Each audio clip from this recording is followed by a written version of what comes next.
وأسألكم وباسم هذه الوجوه الطيبة، هل نحن الأطفال بهائم لا نحتاج إلا الأكل والشرب واللعب؟ وقد تسألون بدوركم ماذا ينقصكم وماذا تريدون أكثر؟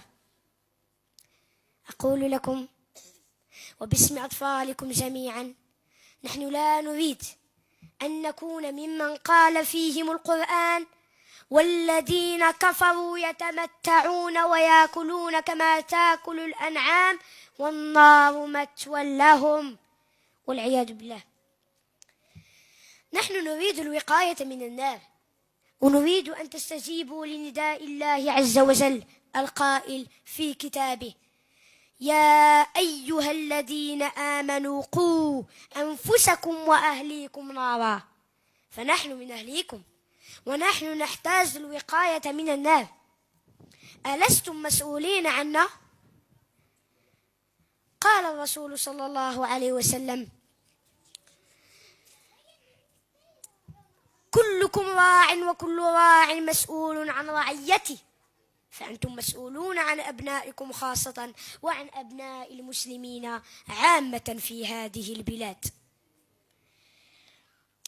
وأقول لكم أيها الآباء والأمهات والأجداد، نعم لقد اعتنيتم كثيرا بأجسادنا، ولكن الكثير منكم أغفل الجانب الروحي فينا، والنتيجة أننا أتعبناكم بسلوكياتنا الغريبة. وربما كره البعض منكم اليوم الذي رزق فيه بالأولاد، فما السبب؟ ألم يقل القرآن: المال والبنون زينة الحياة الدنيا؟ لقد صار البعض منا نقمة على والديه وعلى مجتمعه، تتخطفه الطيارات الهدامة شرقا وغربا، فما السبب؟ أقول لكم أيها الآباء والأمهات والأجداد، لقد اعتنيتم كثيرا بأجسادنا، ولكن يجب عليكم أن تهتموا أيضا بأرواحنا. وكيف ذلك؟ بتعليم إسلامنا بشكل صحيح. ولا تنسوا أننا في بلاد غير إسلامية، وبالتالي فإنه ليس من المعقول أن تتوقعوا من مدرسين غير مسلمين أن يعلموننا ديننا أو نتعلم من الإنترنت. إذا وليس من الضروري أن يكون كل أب أو أم عالما أو أستاذا أو فقيها تخرج من الجامعة، ولكن إذا كان الأمر هكذا فأين نتعلم ديننا إذن؟ في الشارع؟ لا. في المقاهي والملاهي الليلية؟ لا. أو في المدارس العمومية؟ لا. وألف لا. أين إذن؟ إنه المسجد هو المؤسسة الوحيدة المعبرة عن كياننا ووجودنا كمسلمين في هذه البلاد، وهو الجامع بين أبناء المسلمين رغم اختلاف ألسنتهم وألوانهم ومشاربهم وتقاليدهم، وهو المكان الوحيد الذي تخرج منه كبار العلماء والفقهاء والمربون الأوائل. إذن أيها الآباء والأمهات والأجداد، لا تتعبوا أنفسكم في بناء كثرة المنازل والعمارات وشراء كثرة الأراضي الشاسعة والواسعة، وتزعمون أنكم تضمنون لنا مستقبلنا، ولكني أقول لكم وباسم هذه الوجوه الطيبة البريئة: إنكم ستتركونها وراءكم ظهريا، سنتنازع عليها بعد موتكم من سيحصل على الأكثر، وستبقى الحصيلة.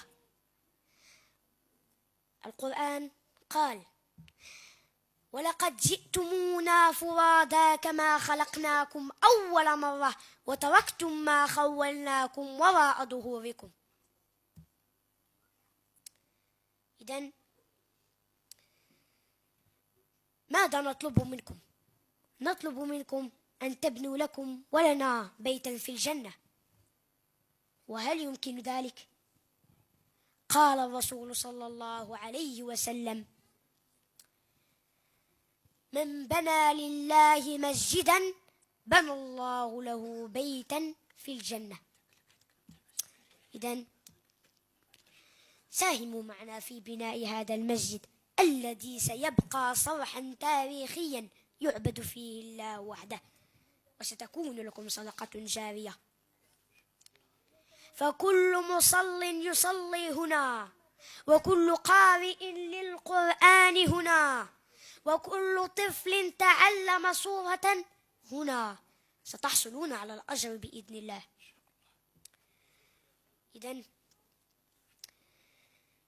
نطلب منكم أن تبنوا لنا هذا المسجد كي نتعلم فيه اللغة العربية والقرآن والإسلام الصحيح.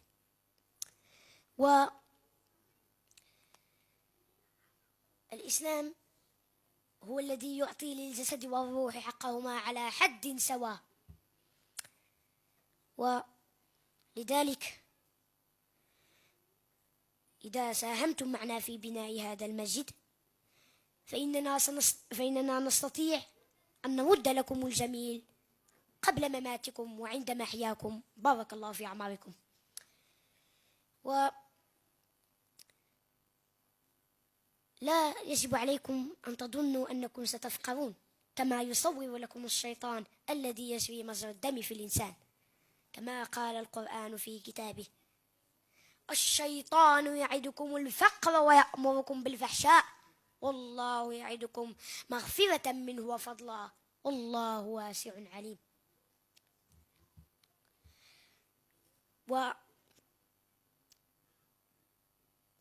لا أكون ممن قال فيهم القرآن: أتأمرون الناس بالبر وتنسون أنفسكم وأنتم تتلون الكتاب أفلا تعقلون، فإنني أساهم معكم أيضا بقدر متواضع من المال. الله أكبر.